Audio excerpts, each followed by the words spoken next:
Selamat pagi Bu. Pagi. Sebelum kita mulai, saya ingin memastikan dulu apakah Ibu bersedia untuk dilakukan edukasi gizi terkait pola makan dan tumbuh kembang anak. Ya, Pak, saya bersedia. Baik, terima kasih ya Bu. Jadi nanti kita ngobrol santai aja, gak usah tegang. Ibu juga boleh cerita apa aja terkait kebiasaan makan anak di rumah. Ya, Kak. Baik, sebelumnya perkenalkan saya Regi Setiawan, saya ahli gizi. Nah, dari hasil pengkajian kemarin, anak ibu itu usianya 4,5 tahun dengan berat badan 18 kg dan tinggi badan 100 cm. Secara umum, status gizinya masih dalam kategori normal. Jadi, ini kabar baiknya, Bu.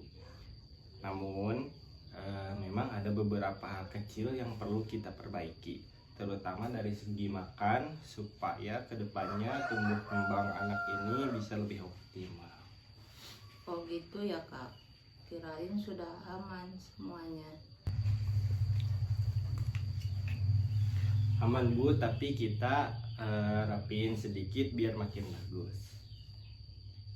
Kalau boleh tahu Bu, biasanya anak ini suka makan apa saja ya dalam sehari?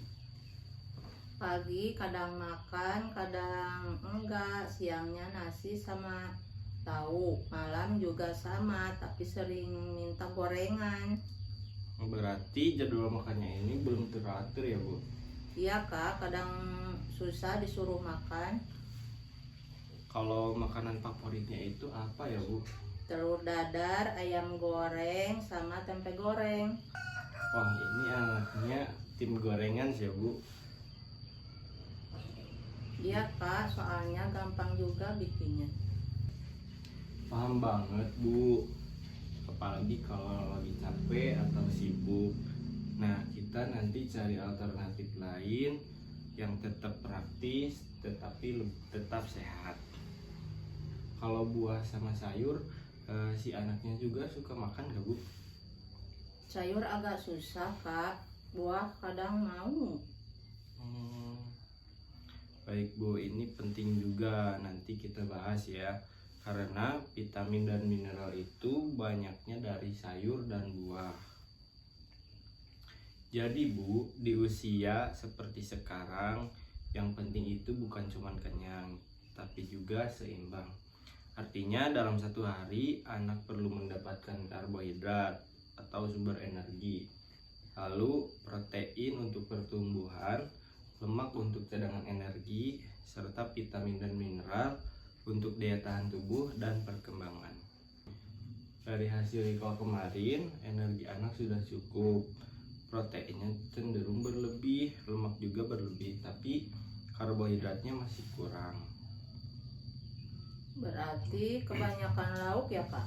Betul Bu, lauk seperti ayam, telur, tempe itu bagus. Tapi kalau terlalu banyak apalagi digoreng, lemaknya jadi tinggi. Sedangkan karbohidrat seperti nasi itu penting sebagai tenaga utama.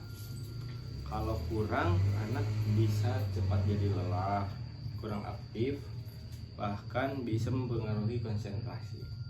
Selain itu, kebiasaan makan gorengan juga bisa berdampak ke kesehatan jangka panjang, seperti risiko berat badan berlebih. Berarti harus mulai dikurangi ya, Kak? Iya Bu, tapi pelan-pelan saja, kita nggak langsung hilangkan. Nanti anaknya malah picky eater. Ini Bu, saya ada leaflet buat nanti Ibu bisa baca-baca di rumah. Oh iya, Kak, makasih. Di dalamnya ada contoh menu makan anak, pembagian porsi makan, tips mengurangi gorengan, dan cara menyiasati anak yang sisa makan.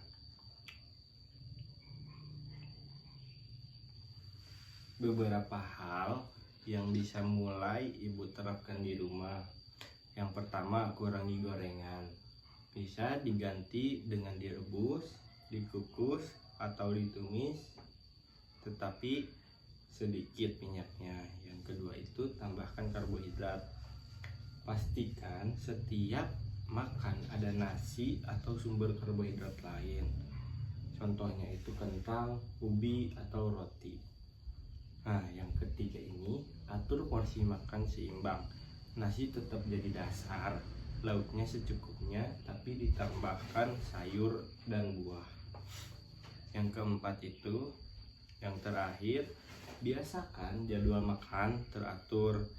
Yang pertama itu 3 kali makan utama dan 2 kali selingan. Kalau anaknya susah makan gimana? Wajar banget Bu, banyak anak seusia itu juga begitu. Beberapa cara yang bisa ibu lakukan di rumah. Yang pertama itu variasi menu supaya anak tidak bosan. Bentuk makanannya juga dibuat menarik. Misalnya nasi dibentuk lucu aja. Yang ketiga itu makan bersama keluarga supaya anak ikut termotivasi. Dan yang terakhir, hindari pemaksaan, karena itu bisa bikin anak jadi trauma.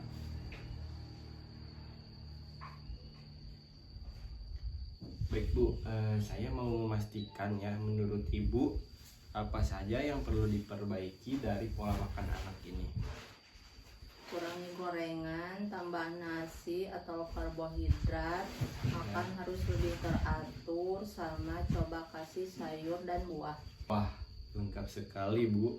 Berarti Ibu sudah paham ya, tinggal nanti kita praktikkan pelan-pelan. Jadi kita sepakat ya Bu, mengurangi makanan yang digoreng, menambah asupan karbohidrat, membiasakan makanan teratur, mulai mengenakan sayur dan buah. Iya Kak, saya coba terapkan di rumah. Bagus Bu, tidak perlu langsung sempurna, yang penting konsisten sedikit demi sedikit.